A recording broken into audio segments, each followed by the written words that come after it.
Imagine running to and fro on a very hot day, busy with work, making calls, replying to SMS, shooting emails, finding info on the web, and suddenly you run out of juice. Android devices are smart mini computers, but there's a price for that. For one, they need more battery power than non-smartphones. How do you make your battery last longer so you can use your device longer? Hi, I'm Mark. Welcome to Android Authority. In this video, learn several useful tips and tricks to squeeze more juice out of your Android device's battery. The first tip is a common sense one. Turning off features that aren't in use, particularly features that can whittle down your battery level fast. Which features are these? For starters, there's Bluetooth, Wi-Fi, portable Wi-Fi hotspot, GPS, mobile data, and NFC. Leaving them on will eat a chunk of your battery power, so kill them when not in use. If you use these features frequently, it can be a big pain in the behind to keep turning these features on or off during the day. To keep your sanity, you can use the power control widget to quickly toggle those features. Just place the widget on your home screen and tap on the buttons. Haptic feedback can also eat battery power. Those little vibrations that you feel when you interact with the UI or when you get alerts is powered by a small vibration motor, which uses battery power. Guess what happens to your battery if you turn that motor off? If you want a more automated approach to controlling these power-sapping features, you can seek the help of apps such as Automated, Tasker, or Juice Defender. Disabling the options in Settings, Location Services can also help conserve power a bit. This way too, no app will be able to pinpoint your precise location with the help of either Wi-Fi networks, mobile networks, or GPS without your approval. Also, if your device allows you to, you can use the Restrict Background Data option to prevent all apps or individual apps from downloading or uploading data in the background. This can also conserve some of your battery power. If you must connect to the internet and you can choose between Wi-Fi or mobile data, choose Wi-Fi as it eats less battery. Mobile network connections tend to fluctuate, so your device's antenna will need some extra power to keep the connection strong and stable. Same thing for phone calls. Your phone tends to use more energy when making calls in a low signal area. This tip can actually be summarized into a bottom line. Find strong network signals. You'll be using your battery more efficiently that way. Another area where you can save more battery power is in app data syncing, app update frequency, and app notifications or alerts. Many apps need to sync data with external servers. Naturally, the process uses battery power. Apps like Facebook, Twitter, Instagram, RSS readers, news apps, weather widgets, stock tickers, and the like need to fetch updates from the internet at regular intervals. If you want to save battery power, you need to pull the reins in. You can disable auto-syncing for such apps or set them to get updates less frequently, or, at the very least, be extremely selective with which app to allow the auto-sync. Some widgets need to be placed on a leash too, because they connect to the internet to fetch updates and data. Weather widgets, for instance. Again, you can lessen the update frequency for such widgets. Also, use widgets sparingly.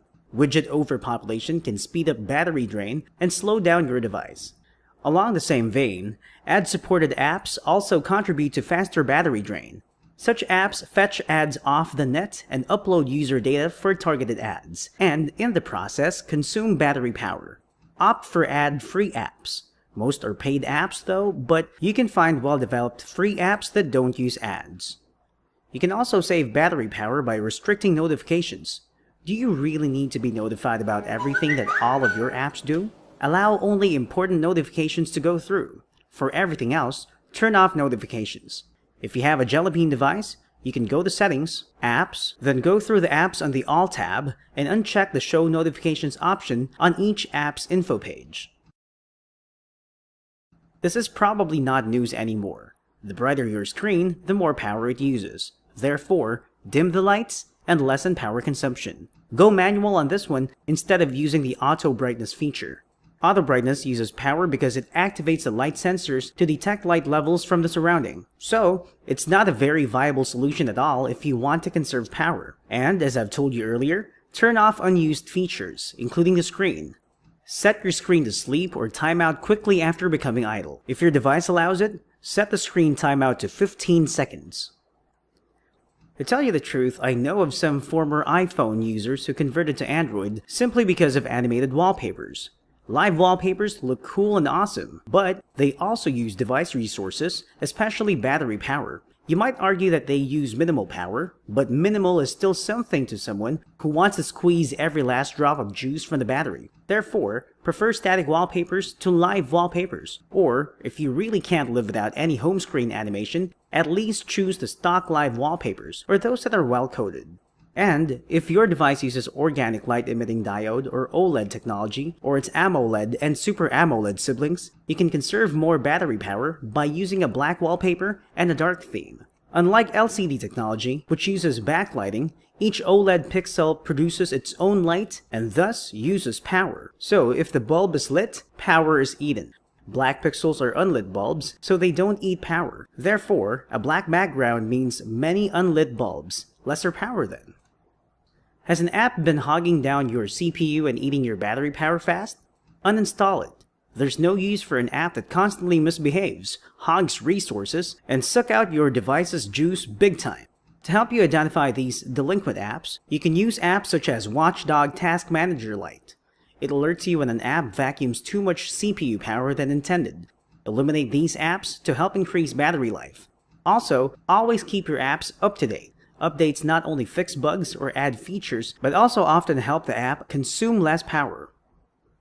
Some OEM customized versions of Android include a power-saving mode feature that can help cut down on power consumption. When active, it usually limits CPU performance, disables haptic feedback, lowers screen brightness, disables mobile data, and lowers the brightness level of the browser's background. But if you're a heavy user, this mode might degrade performance. So, when using your device intensively, you might want to disable power saving mode. If you've rooted your Android, you're in luck. If not, it's probably high time to do it. A rooted device opens up several more ways to lessen battery consumption. One way is to remove apps that OEMs and network carriers pre-install on your device. Some of such apps are actually useful, but most others are just energy-sapping bloat. Another way is through the use of CPU control apps such as Set CPU for root users, No Frills CPU Control, and CPU Tuner. All these need root. Such apps let you set a lower CPU speed, which also lowers battery use. Or, if needed, you can max out your device's performance power by using the highest CPU speed, but this will drain your battery faster, of course. A third way is through custom kernels and custom ROMs, many of which promise more efficient use of resources and better battery life. Third-party Android developers often offer slimmer, trimmed down, and lighter versions of Android that also eat up less power. If the tips and tricks that I've been talking about for the past few minutes still don't satisfy your need for longer battery life, there are still a few things for you to try. One is to buy a spare battery if your device has a removable battery pack. Prefer OEM batteries to third-party batteries. OEM accessories tend to last longer and are more reliable than third-party accessories. Of course, you may also buy third-party high-capacity extended batteries, or portable juice packs, also known as portable battery banks. But do some research first and buy only from reliable manufacturers. Lastly, learn how to take care of your battery. For example, for lithium-ion batteries, don't fully discharge your battery before recharging it. Such habit is harmful to your battery. See more battery care tips in this video's companion article on Android Authority. Stretching your Android device's battery life requires discipline and responsibility from you as user. It requires energy-saving habits. In this video, I've shown you several ways to cut down your energy consumption and extend your Android device's battery life. I hope you find this video helpful. For more Android guides, news, and reviews, visit AndroidAuthority.com and subscribe to our YouTube channel. I'm Mark, glad to be of service. Until next time, and remember, the power of Android is yours.